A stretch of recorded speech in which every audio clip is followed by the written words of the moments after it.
오늘 나눌 말씀은 오순절 성령님입니다. 부활하신 예수님은 제자들에게 나타나서 40일 동안 부활에 대한 확신을 심어주십니다. 그리고 자신은 승천하시면서 초라한 제자들에게 예루살렘을 떠나지 말고 아버지께서 약속하신 성령을 기다리라, 이렇게 말씀하셨습니다. 그래서 120명의 제자들은 예수님의 말씀대로 마가의 다락방에서 아버지께서 약속하신 성령을 기다리며 간절히 기도하고 있었습니다. 예수님의 승천 이후 그들이 약 10일 동안 간절히 기도한 것입니다. 그렇게 기도할 때 그들에게 성령이 충만히 부어졌고 다 성령의 충만함을 입었습니다. 6월절로부터 50일째 되는 날을 우리가 오순절이다라고 합니다. 오순절에는 처음 수확한 밀이나 보리를 가지고 와서 제사를 드렸기 때문에 우리가 맥추절이다라고 하기도 하고, 또 6월절 다음 날부터 세일이 시작하여 7일이 7번 보낸 날이기 때문에 77절이다라고도 하며, 천열매를 드리기 때문에 천열매 초실이죠. 초실절이라고도 불렸습니다. 예수님은 제자들에게 아무것도 하지 말고 오로지 기도하면서 너희가 성령을 구하라, 이렇게 말씀하셨습니다.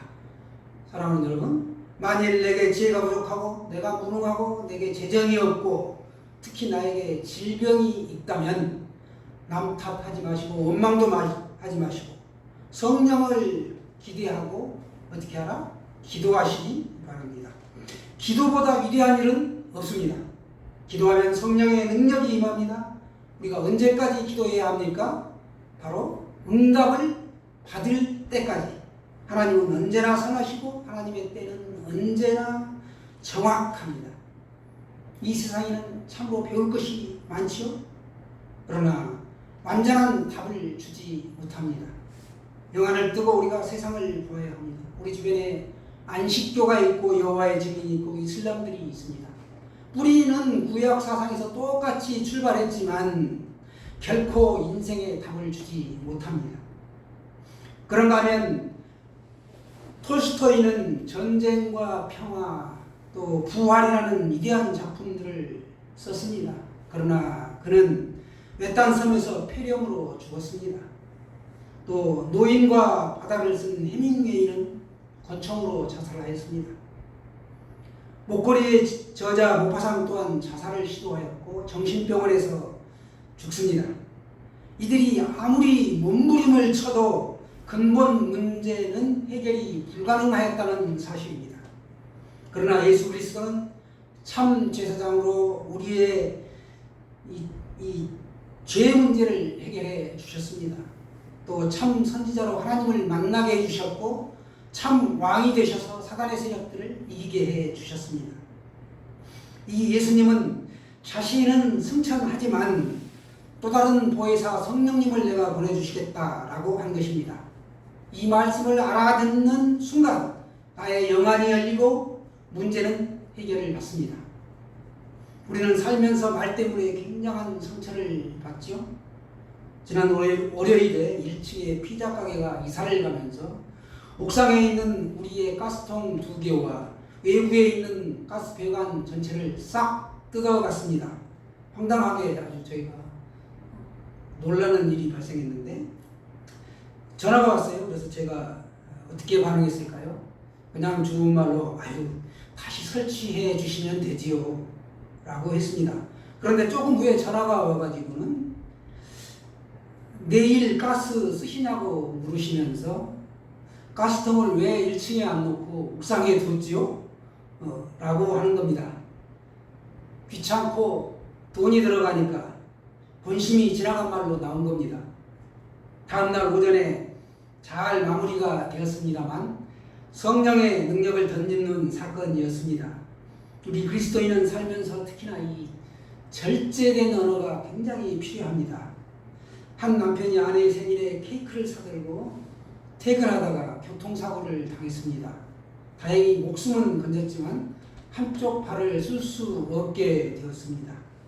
그럼에도 아내는 이 남편이 살아있음에 감사했습니다. 그러나 세월이 차츰 흐르자 아내는 절뚝거리며 다니는 이 무능한 남편이 싫어졌습니다. 그래서 아내는 그 남편을 무시하면서 절뚝발이라고 불렀습니다. 그렇게 되자 마을 사람들 모두가 그녀를 절뚝발이 아내라고 불렀습니다. 그녀는 창피해서 더 이상 그 마을에서 살 수가 없었고 부부는 모든 살림 도구를 정리한 후 아무도 모르는 낯선 마을로 이사를 갑니다. 이 이삿짐을 정리하는데 예전에 남편이 자기에게 보내준 연애 편지와 이 선물들을 발견합니다. 아내는 그제서야 자기를 너무나 사랑했고 가정에 충실했고 자상했던 이 남편을 떠올리며 자신의 잘못을 뉘우치게 되었습니다. 그때부터 그녀는 이 절뚝발이 남편을 박사님이라고 불렀습니다. 그러자 마을 사람들이 모두 그녀를 박사님, 사모님이라고 불러주었습니다. 부디 여러분의 삶에도 이런 능력이 나타나시기를 바랍니다. 오늘 본문의 오순절 성령님은 마가의 다락방에 어떻게 임하셨습니까? 첫 번째, 이 오순절 성령님은 강한 바람 같았습니다. 강한 바람처럼 임했다는 것입니다.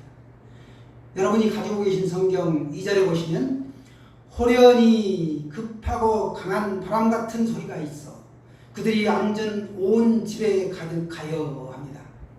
성령님은 보이지 않지만 사방에서 불어오는 바람처럼 소리를 들을 수 있고 우리 피부로 느낄 수 있게 임한다는 것입니다. 에스겔서 37장을 보시면 마른 뼈가 나오는데 이 마른 뼈라는 것은 죽은 지가 아주 오래되었다는 이야기죠. 도무지 살 소망이 없는 것입니다. 그러나 마른 뼈에 사방에서 불어오는 생기가 임할 때 이 죽은 뼈들이 살아나서 거대한 군대가 되었습니다. 오늘도 성령님이 임하시면 죽은 지 오래된 사람, 살 소망이 없는 사람, 낙심하는 사람, 모든 사람이 포기해버린 사람마저 거대한 그리스도의 군사가 된다는 것입니다. 저와 여러분이 모두 성령 충만하여 그리스도의 강력한 군대가 되시기를 바랍니다. 오순절 성령님은 어떻게 임하셨나요? 첫 번째, 강한 바람같이 임했습니다. 강력한 능력을 주신 것입니다. 두 번째, 오순절 성령님은 어떻게 임하셨습니까? 오늘 보시면 불의 혀같이 보였습니다. 3절 우리 말씀 다 같이 한번 보기를 원합니다. 3절 말씀 시작. 마치 불의 혀처럼 갈라지는 것들이 그들에게 보여 각 사람 위에 하나씩 임하여 있더니 아멘. 이 불은 타지 않는 불입니다. 이 불은 강력한 하나님의 임재이고 눈으로 볼 수 있고 뜨거움을 느낄 수 있는 불입니다. 애굽의 왕자로 살았던 모세는 살인자가 되어 미디안 광야로 도망을 갑니다. 그의 나이 40세에 애굽에서 도망하여 광야에 숨어 살게 됩니다. 그렇게 산 지 40년이 지나서 어느덧 80세가 되었습니다. 그는 신의 산에서 타지 않는 불을 만나게 되었습니다. 그리고 그 불꽃 가까이에 다가갑니다. 출애굽기 3장 3절에는 이에 모세가 이르되 내가 돌이켜 가서 이 큰 광경을 보리라. 떨기나무가 어찌하여 타지 아니하는고 하니 그때 아멘. 모세는 가던 길을 멈추고 돌아서서 불꽃이 있는 곳으로 가까이 다가갔습니다. 그날 그의 인생은 송두리째 바뀌게 됩니다. 모세는 그 불길 속에서 하나님의 음성을 들었고 하나님께서 이스라엘 백성들을 출애굽시키라는 사명을 받습니다. 그래서 그 사명을 받고 그런 큰 비전을 가지고 민족을 이끈 위대한 지도자가 되었습니다. 모세처럼 성령의 불꽃을 가까이 하십시오. 뜨겁게 역사하실 것입니다.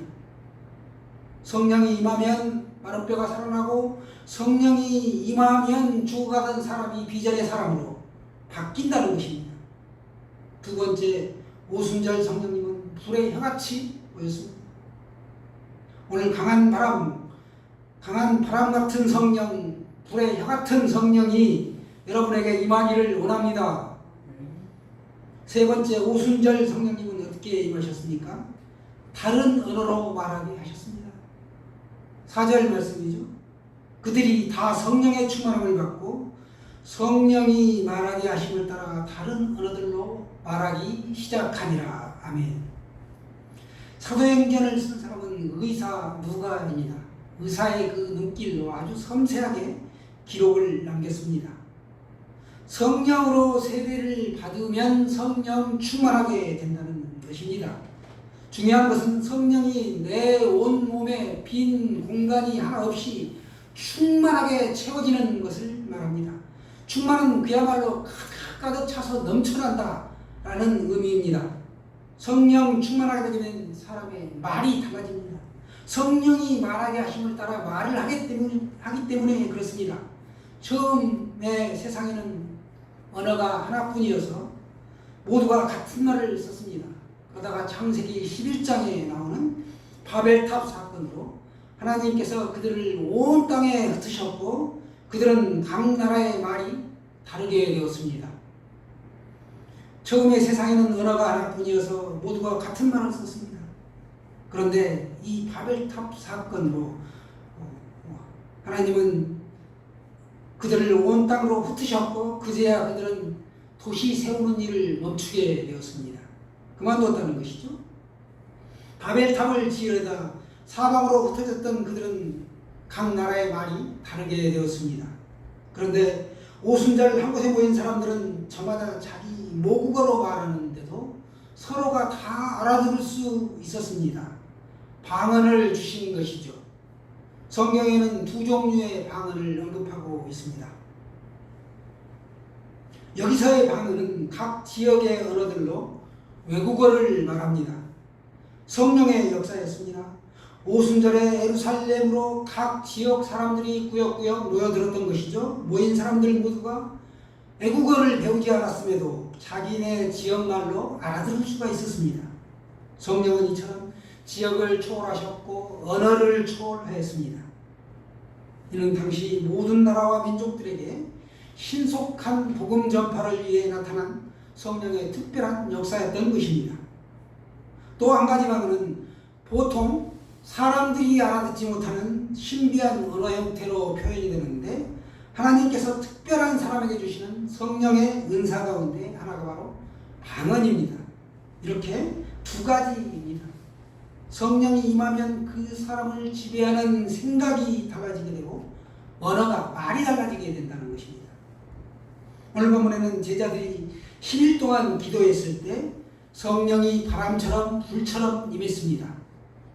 그들이 다 성령으로 충만해졌습니다.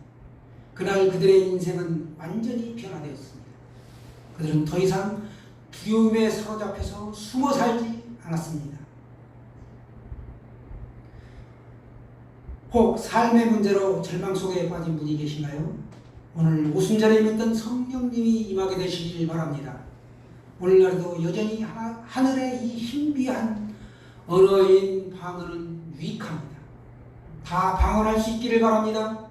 방언 기도를 통해 오래된 질병이 치유되고 하나님의 말씀대로 살 수 있기를 소원합니다.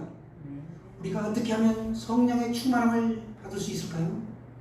첫 번째는 회개하고 죄사함을 받으라는 것입니다. 그리하면 성령을 받게 된다라고 말씀합니다.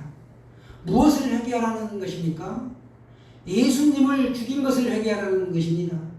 예수님은 우리 죄 때문에, 아니 나 때문에 죽으신 것입니다. 내 죄를 대신해 죽으셨습니다. 정확히는 내 마음대로 산 죄 때문에 예수님이 죽으셨습니다. 그렇기에 주여 내가 예수님을 죽였습니다. 내 마음대로 살았습니다. 내 마음대로 산 죄를 이 시간 회개합니다. 라는 고백이 우리에게 필요합니다. 예수님께서 말씀하신 이 첫 번째 계명이 뭘까 하면 마음을 다하고 뜻을 다하여 주 너의 하나님을 사랑하라. 이렇게 말씀하셨습니다. 그러니까 우리의 첫 번째 문제는 하나님을 사랑하지 않는 것입니다. 내 마음에 하나님이 없고 하나님과 상관없이 내 마음대로 사는 것, 이것이 우리의 가장 큰 죄라는 것입니다. 주 안에서 사랑하는 여러분, 예수님을 믿습니까? 아니면 나를 믿습니까? 교회는 다니지만 나를 더 믿고 있지는 않나요? 내 돈을 믿고 내 신념을 믿고 내 능력을 말입니다. 오늘 내가 주인이 된 것을 회개하고 예수님을 내 마음의 주인으로 모셔드리십시오. 그리고 기억나는 모든 죄의 열매도 함께 회개하시기를 바랍니다. 그러면 반드시 성령이 임하실 것입니다. 성령 충만받는 두 번째 방법은 성령 충만을 구하는 간절한 기도입니다. 기도했다 하면 받을 때까지 끝장을 보는 겁니다. 계속 주실 때까지 구한다는 것이죠. 간절히 찾는 자가 찾게 되는 것입니다. 성령 충만하지 않고는 결코 우리가 능력 있는 그리스도인으로 살 수가 없습니다.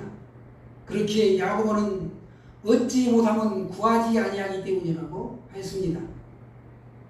예수님은 예루살렘을 떠나지 말고 아버지께서 약속하신 성령을 기다리라. 그러면 성령으로 세례를 받게 된다. 이렇게 말씀하셨는데 그것은 명령이었습니다. 성령 없이는 능력 있는 그리스도인으로 살 수가 없었기 때문에 예수님은 우리에게 명령하신 것입니다. 부활하신 예수님을 보는 사람들은 초대교회에 500명이 있었습니다. 380명은 어디로 가고 오로지 120명만 이 말씀에 순종하여 마가의 다락방에서 기다렸고 이 말씀에 순종하여 성령 충만을 받았습니다. 특별히 이 시기는 밀과 보리를 추수하는 시기였습니다. 무엇인가 거두는 일로 바빴고 거둔 것을 갖고 함께 즐거움을 누릴 수 있는 절기였다는 것이죠. 그러나 이 사람들은 일하러 나가지 않았습니다. 당시의 풍습에 참여하지도 않았습니다. 일반적인 즐거움에 동참하지 않았다는 것이죠. 그들은 예수님이 약속하신 성령을 받기를 간절히 원했기 때문에 그랬던 것입니다. 예수님은 위로부터 능력으로 입혀질 때까지 이 성에 머물라라고 말씀하셨습니다. 우리가 세상의 즐거움을 멀리하고 예수님의 약속을 믿고 오늘처럼 함께 모이기를 힘쓰고 또 기도하는 사람들에게 성령께서 임하셨습니다. 임하신다는 것입니다. 오순절 성령님은 바람처럼 강력한 능력을 주시고 불처럼 뜨겁게 역사하시고 유익한 방언을 주십니다. 이미 주셨습니다. 내 안에 있는 것을 밖으로 표출을 하면 그것이 바로 능력으로 나타나는 것이죠. 내가 성령 충만해질 때 내 안에 있는 것이 밖으로 나타난다는 것입니다. 한 주간 성령 충만하시길 축원합니다. 축원합니다.